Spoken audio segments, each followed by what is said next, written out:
हाँ मित्रों, मैं एक बार फिर से गुरुजी उपस्थित हूँ। चलते ही बिना समय गंवाए हुए BPSC TRE 3.0 की तैयारी करते हैं। आज का विषय है पंचायती राज व्यवस्था। एक नंबर से देखते हैं। भारत में पंचायती राज व्यवस्था का शुभारंभ कब हुआ?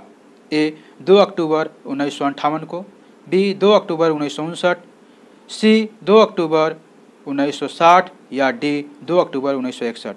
तो इसका आंसर बी है 2 अक्टूबर 1959 को। आगे,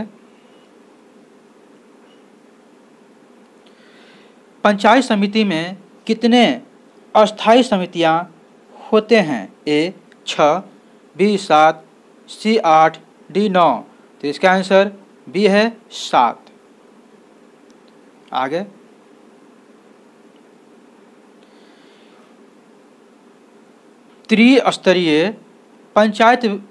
त्रिस्तरीय पंचायत व्यवस्था में महिलाओं के लिए कितने प्रतिशत आरक्षण निर्धारित है? जी हाँ, त्रिस्तरीय पंचायत व्यवस्था में महिलाओं के लिए कितने प्रतिशत आरक्षण निर्धारित है? ए 26%, बी 30% या सी 40% या डी 50%। तो इसका आंसर डी है 50%। आगे, ग्राम सभा क्या है बताइए? ए अस्थायी सभा है, बी अस्थायी सभा है, या सी ए और बी दोनों है, या डी इनमें से कोई नहीं। तो इसका आंसर ए है अस्थायी सभा है। आगे, बिहार में त्रिस्तरीय पंचायत व्यवस्था कब से काम करना शुरू किया? ए 2000, बी 2001, बी 2002 या डी 2003। इसका आंसर बी है 2001। आगे, बिहार में कितने पंचायत समितियां हैं? बिहार में कितने पंचायत समितियां हैं? ए 559, बी 530, सी 534 या डी 537। इसका आंसर सी है 534 पंचायत समितियां हैं। आगे, प्राचीन काल बिहार में ग्राम के मुखिया को क्या कहा जाता था? है नहीं, था होगा। प्राचीनकालीन बिहार में ग्राम के मुखिया को क्या कहा जाता था? ए मुखिया, बी ग्रामीण प्रधान या सी ग्रामीणी या डी ग्राम प्रधान। तो इसका आंसर सी है ग्रामीणी कहा जाता था प्राचीनकालीन में। ठीक है। आगे, पंचायत राज व्यवस्था के क्रियान्वयन हेतु बलवंत राय मेहता, जी हाँ, बलवंत राय मेहता समिति का गठन किस वर्ष किया गया था? ए 1954, 1955 या सी 1956 या डी 1957। तो इसका आंसर सी है 1956। आगे, पंचायती राज व्यवस्था स्थापित करने हेतु संविधान में संशोधन किया गया।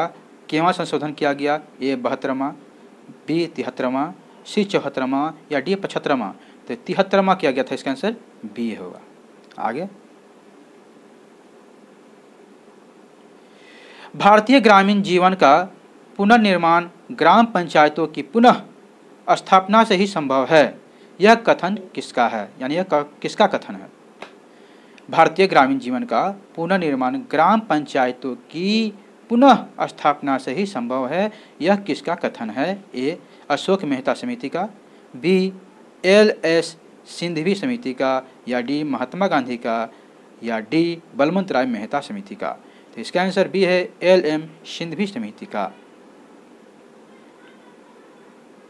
आगे, राष्ट्रीय विकास परिषद ने बलवंत राय मेहता की सिफारिश को कब स्वीकार किया? ए 12 जनवरी 1957, बी 12 जनवरी 1958 या सी 12 जनवरी 1959 या डी 12 जनवरी 1960। तो इसका आंसर बी है 12 जनवरी 1959।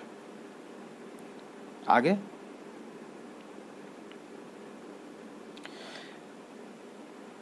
क्या ग्राम सभा के निर्णयों को किसी अन्य संस्था द्वारा परिवर्तित किया जा सकता है? ए हाँ, बी नहीं, सी ए और बी दोनों, डी इनमें से कोई नहीं। एक बार फिर सुन लीजिए। क्या ग्राम सभा के निर्णयों को किसी अन्य संस्था द्वारा परिवर्तित किया जा सकता है? ए हाँ, बी नहीं, सी ए बी दोनों, डी इनमें से कोई नहीं। तो इसका आंसर सी है, ए बी दोनों। आगे,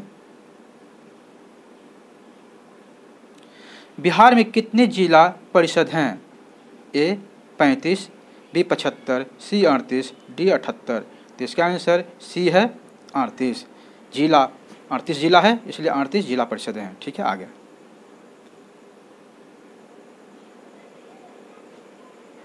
पंचायती राज व्यवस्था हेतु किया गया संविधान में किया गया 73वां संशोधन कब से देश में प्रभावी हुआ?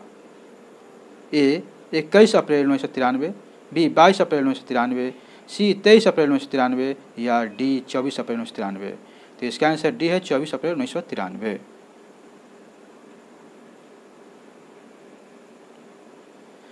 ग्राम सभा संबंधी संवैधानिक व्यवस्था संबंधी अनुच्छेद है। ग्राम सभा संबंधी संवैधानिक व्यवस्था, क्या? संवैधानिक व्यवस्था संबंधी अनुच्छेद है 243, बी 243 ए, सी 243 बी या डी 243 सी। तो इसका आंसर ए है 243 ए। आगे, पंचायतों का गठन संबंधी संविधान में अनुच्छेद है। किस अनुच्छेद में है? ए 243 के, 243 के बी, सी 243 सी या डी 243 के डी। तो इसका है बी 243 के बी। आगे,